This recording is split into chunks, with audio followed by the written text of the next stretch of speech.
Welcome back to another episode of I Cook, She Drinks. Today our special feature is Two Crows Brewery on Brunswick Street in Halifax, Nova Scotia. Today I have Mitch here with me. Mitch, tell us a little bit about your product. Two Crows. So we, like I said, downtown Halifax, we have a wide range of beers. We've only been open for about 2 years. So we do a lot of really fun, cool, unique sort of modern takes on beers.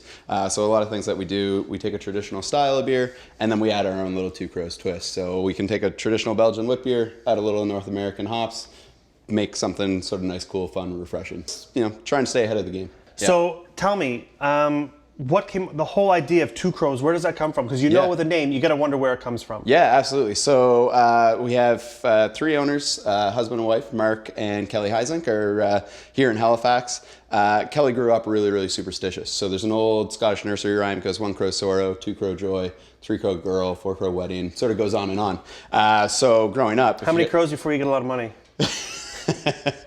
I'm still hoping on that two crow.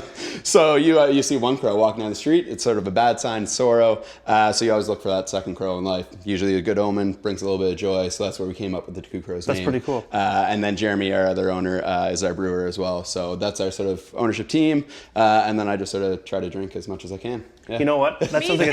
Well, and Amanda over here, you know, what the I Cook, She Drinks, she's definitely drinking. Actually, what are you drinking right now? I'm drinking one of their sours. It's called Jamboree. It's a sour with strawberry and guava.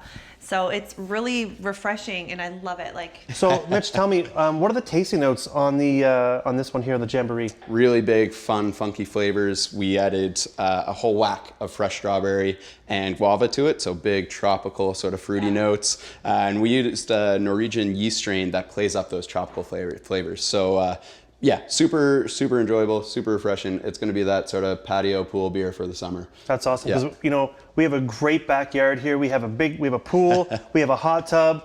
We're going to have there's some events going on here in our backyard. So the Jamboree sounds like a win. Now the next one, we have the tropical fuzzy juicy hazy. Could you come up with any other more description for it? Give me an example. So our Pollyanna, tropical, fuzzy, juicy, hazy, like you said, a couple fun little buzzwords there. Yeah. But that's what you're getting when you're tasting that beer. It has some nice big tropical fruit notes. Yeah, so I've actually had some of that, and just sampling it before we shot this, I tasted like peach, I tasted like citrus, almost like... Yeah, the peaches were very strong. Yeah, those big stone hazy. fruits. Yeah. Apricot, peach, mango. Peach. Yeah, those all come through in that beer for sure. And I mean, none of this is filtered, right? No, none. So we don't filter anything at the brewery. And I noticed when I poured it in my glass, it wasn't overly hazy, but it was unfiltered. It looked great. Yeah. And typically with our Pollyanna too, we say it's hazy. Because, like I said, it's unfiltered, so it's going to give it a little bit of a cloudiness to the beer. Usually, sometimes it will sort of settle, the yeast will settle a little bit too, so you want to give it a little bit of a swirl, and that will stir that up. It'll give it that cloudiness that leaves a great mouthfeel. Yeah, so basically you're pouring, just give it a swirl, just high pour, make sure you get a nice balanced head. You can smell all the aroma, get the smell of the fruit, and I'm telling you, it was fantastic.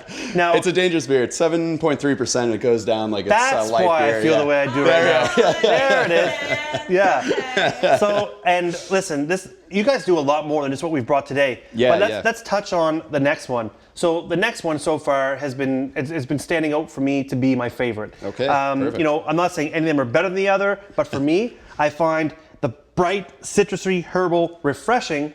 This one here kind of hit my palate the most. And I'm going to tell you something about this one here. This fruity, soft citrus. It's a little bit hazy, but I know when I drank it, I'm getting this juicy fruit flavor, like juicy fruit gum, like an after flavor from the juicy fruit gum. Yeah, I've heard that before, I don't know if it's me, but that's what I kind of taste. And when I was a kid, my grandmother used to just feed me the juicy fruit sticks of gum. Yeah, there you go. For me, it brings me back to when I was a kid. It makes me feel great. Yeah. So tell me a little bit more about this drink as well. Yeah, so Fanta City is, so this beer actually was our Jamboree last year. Okay. It was the beer that we came out right before the summer. It was a seasonal sort of beer. We wanted to bring it around for the summer, so shelve it for a little bit. But then actually became so popular that we have turned it into a full-time beer now. Excellent. So it's carried at NSLCs across the province. You know what? I'm glad that he's done this because I think I went to see 2 weeks ago. Yeah. And I remember tasting it for the first time about 3 weeks, a month ago, and I'm like, holy, this is this is really good. Yeah. And I mean, everyone has their particular types of beers, and everything is always different no matter where you go.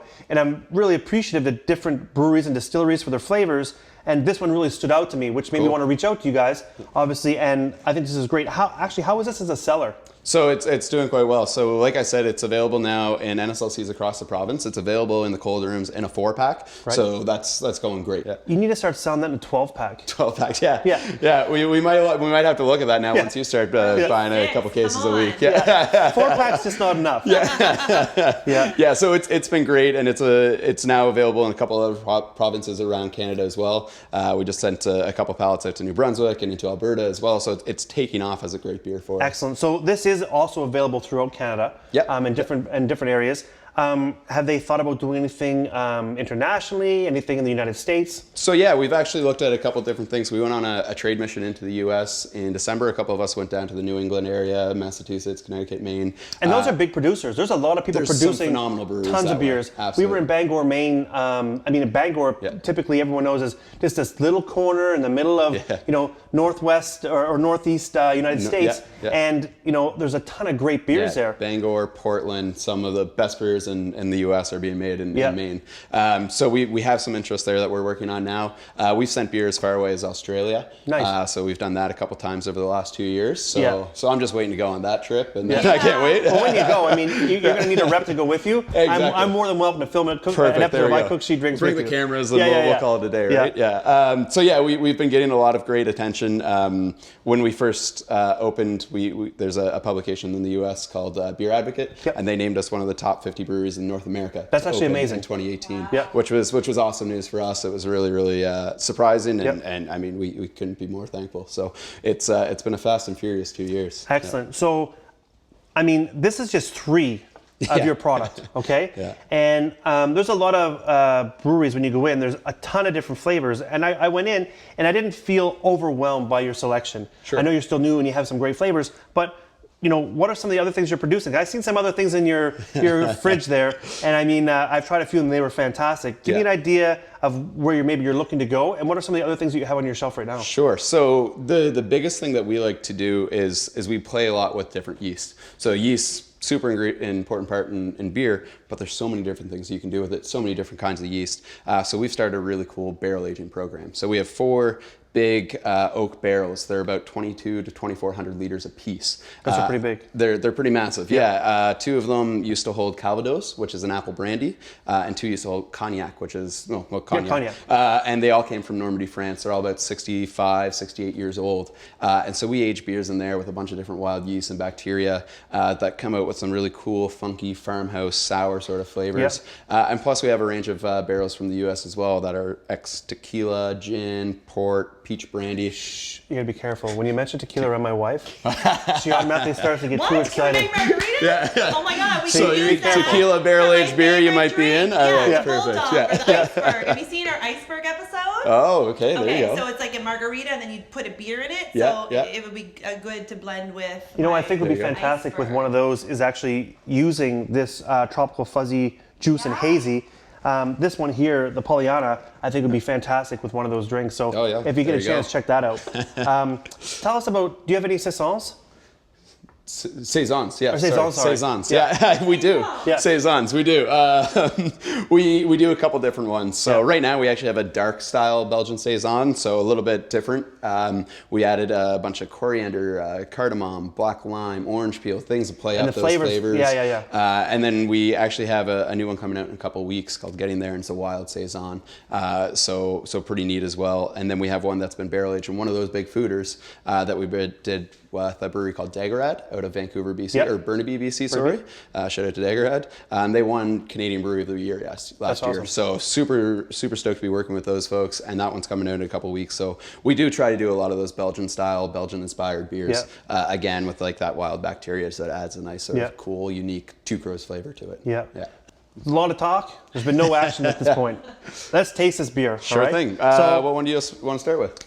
Let's go with your pick. Oh, geez, put me on the spot. Well, let's start with let's go with your favorite. Let's go with my favorite. All right, let's do it. Love that sound. I know. Me too. Settle down, you. Oh yeah. There we go. Here, you take this. I'll use Thank the can. you, Mitch. Such a gentleman. All right, so let's go ahead and we'll try the Fanta City. And again, this is my favorite, and you can really smell that aroma. Yeah, you definitely get a lot of that sort of those herbal, citrusy sort of notes. A little bit of lemon, a little bit of orange. You know what? Enough with the notes. Let's get it in the drink. mouth. All All right. right.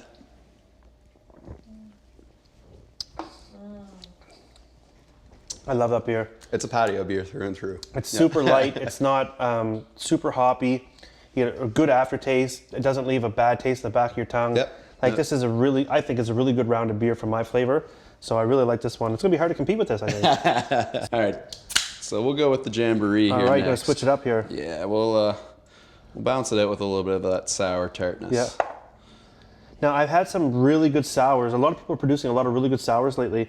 We have some really great ones from the foothills of Alberta, some from British Columbia. And I'm going to tell you, I was never a really big sour fan, I guess, in previous years. Okay. But I find a lot of the sours being produced now, it's a different flavor. So is there any new technology with the way they're producing it or how they're doing it? So a lot of sours typically years past, it's a brewing method called kettle souring. So basically you brew everything into your kettle, which is the second step of the brewing process, and you add a lactose bacteria that will sit there for 24 hours and sort of age the beer, or sort of sour up the beer there. And especially when you age it in different barrels, be it tequila, gin, wine, whatever it might be, you're going to pick up those oaky sort of tannins, those notes. This one here I find is a lot more balanced on the sour side, not super tart, but a little bit more drinkable. It's not going to you can smell it. You can, like, I smell like, maybe I'm wrong, but I smell maybe apple. Is there any apple in there? There's not, no. I smell like guava. Yeah. You're reading the label. Definitely lots of guava. But Definitely look lots at of the color. cheddar. It's almost like a rose gold. Like it's very light. Yeah. You can almost like. I get a little bit of like Hazy. kiwi in there almost. Yeah. Those tropical sort of notes, and that comes from the yeast that we used in here as well.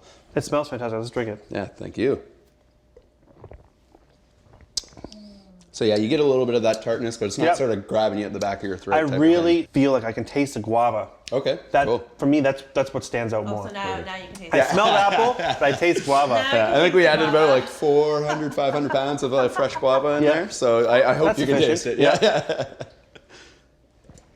Excellent. Let's try the next one. So now we're down to the Tropical Fuzzy Juicy Hazy. Yeah, so our Pollyanna. The Pollyanna. I haven't tried this yet. This is a strong one, right? This is the stronger one, Okay. and so IPAs are definitely quite popular across Nova Scotia. Well, in the beer scene, still the most popular beer around the world. Yeah. So this is definitely our most popular beer as well. So it's the Pollyanna. So you said it's the most popular around the world. This style.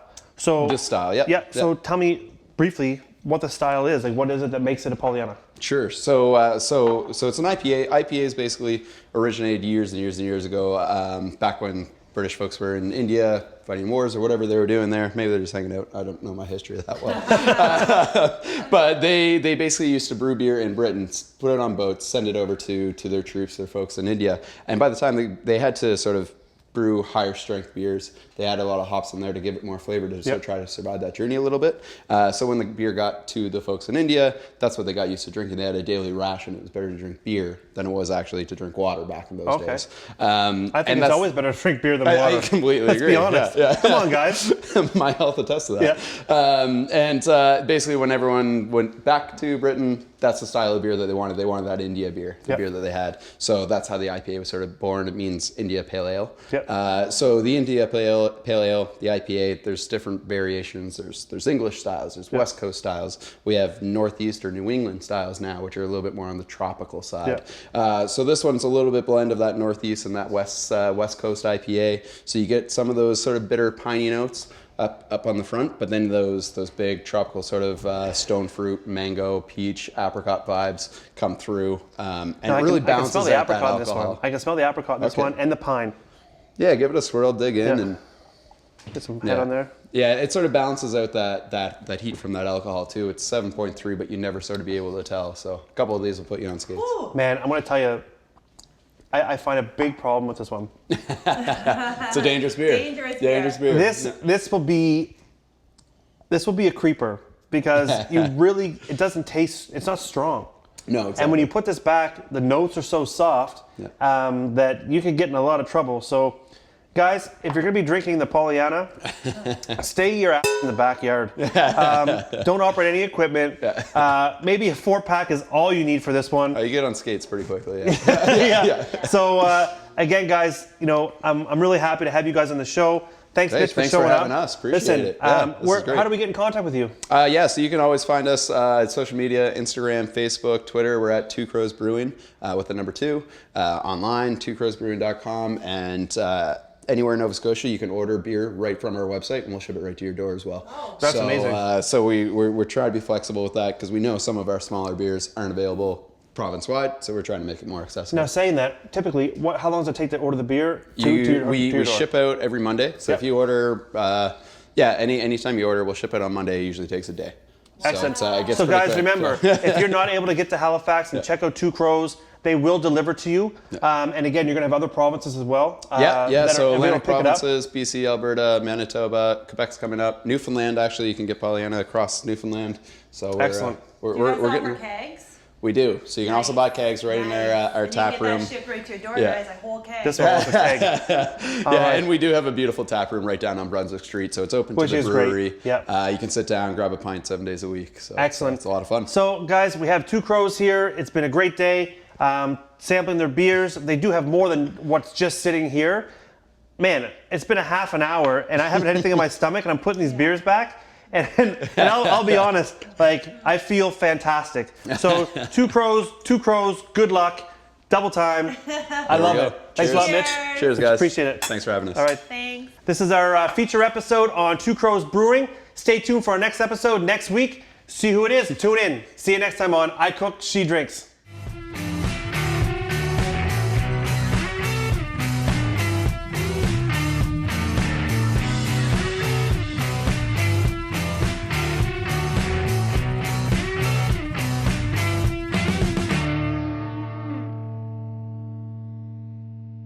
Back to I Cook, She Drinks. Today we have another specialty review with one of our local producers, and I have Jesse here with us from Cabbage Patch Kimchi. Jesse, let's start off by talking about what it is you have and what's so special about your product.